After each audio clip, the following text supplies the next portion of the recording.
বৈষম্য শিকার হয়ে রাজপথে নামে আমাদেরকে বাধ্য করা হয়েছে। আপনারা আমাদের বিরুদ্ধে হয়ে বা আমাদের পক্ষ হয়ে খোঁজ নিয়ে দেখুন। আমরা জাতীয় যোগ্য ইনস্টিটিউটে ভর্তি আছি, কিছু সিএমএস এ ভর্তি আছে, কেউ গণস্বাস্থ্যে ভর্তি আছে, কেউ নিজেরও ভর্তি আছে, কেউ কৃষিতে ভর্তি আছে। তাদের পরিস্থিতিটা কি তখন আপনারা বলতে পারবেন যে আমরা কেন রাজপথে নেমেছিল। দুঃখ দুর্দশানি আজকে রাজপথে নেমেছি। মানুষের পকেটে যখন বউ ফোন দিয়ে বলে যে বাসায় লবণ নাই, মায়ের ফোন দিয়ে বলে ওষুধ নাই, বাবার ফোন দিয়ে বলে আমার শ্বাসটান উঠে গেছে, আমার ওষুধ খেতে হবে, তখন আমি ছেলে হিসেবে আর বেঁচে থাকতে মন চায় না। আমার মনে চায় আমি ফাঁসি দেই, ফাঁসি। যেই ফাঁসির রশি হাসিনার জন্য রেডি করেছি, এই ফাঁসির রশি এখন 2024-এর মুক্তিযোদ্ধাদের গলায় এসে পড়েছে। আপনারা পথচারী যারা আছেন, দেশের সাধারণ জনগণ, বাবা আপনারা আমাদের মা, আপনারা আমাদের বাবা, এই রশিটা একটু কেটে দেন আমাদের গলা থেকে। আমরা বাঁচতে চাই। আপনারা যেমন ছেলে মেয়ে নিয়ে দিয়ে সুখে আছেন, আমরা এরকম সুখে থাকতে চাই। আপনারা আমাদের পাশে আসুন, হাত জোর করে বলছি আপনারা আমাদের পাশে আসুন। ভাই আমরা পাশে আছি, আমরা যারা সাধারণ জনগণ, আমাদের ট্যাক্সের টাকাগুলো কোথায় যাচ্ছে আপনাদের যদি চিকিৎসা না হয়?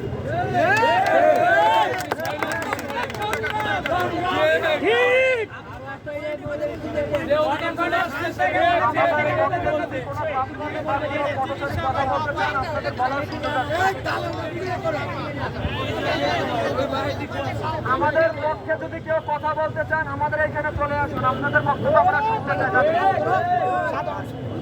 সবার দাবি আমরা শুনবো, আসেন।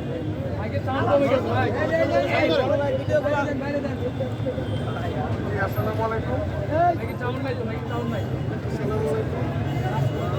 সবাইকে আসলে এই পরিস্থিতিতে দেখে হ্যালো আসসালামু আলাইকুম। আজকে আসলে এই পরিস্থিতি থেকে আমরা খুব মর্মাহত।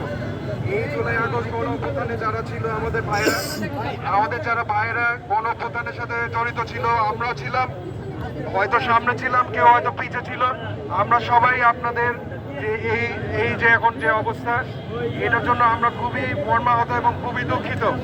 আমাদের পক্ষ থেকে আপনারা যে আহত হয়েছেন তার জন্য আমরা কিন্তু সরকারকে যতটুকু আমাদের নাগরিক থেকে যতটুকু করা দরকার আমরা কিন্তু করে যাচ্ছি। আমাদের যে ট্যাক্স দেওয়ার কথা সব কিন্তু দিয়ে যাচ্ছে, কিন্তু আমাদের এই ট্যাক্সের টাকাগুলো যাচ্ছে কই?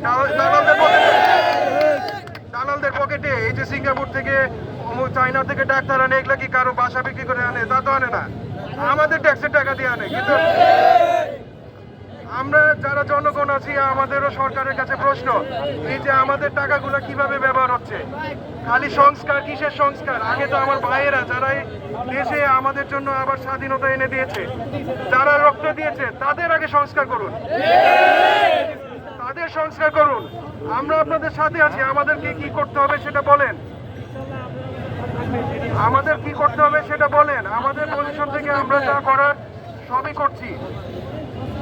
একটা দেশ গণ অভ্যুত্থানের পরে দেশের মধ্যে অনেক ধরনের আপস এন্ড ডাউনস থাকে, অনেক মানুষের প্রবলেম থাকে, কিন্তু আমাদেরকে আইডেন্টিফাই করতে হবে রুট লেভেলে কাদের আসলে মূল কারা আমাদেরকে বৈষম্য বিরোধী ছাত্র আন্দোলনের আহতদের এখানে তাদের চিকিৎসার ব্যবস্থার এবং সুস্বাস্থ্যের জন্য তারা আন্দোলনে নেমেছে এবং রাস্তা ব্যারিকেড দিয়েছে।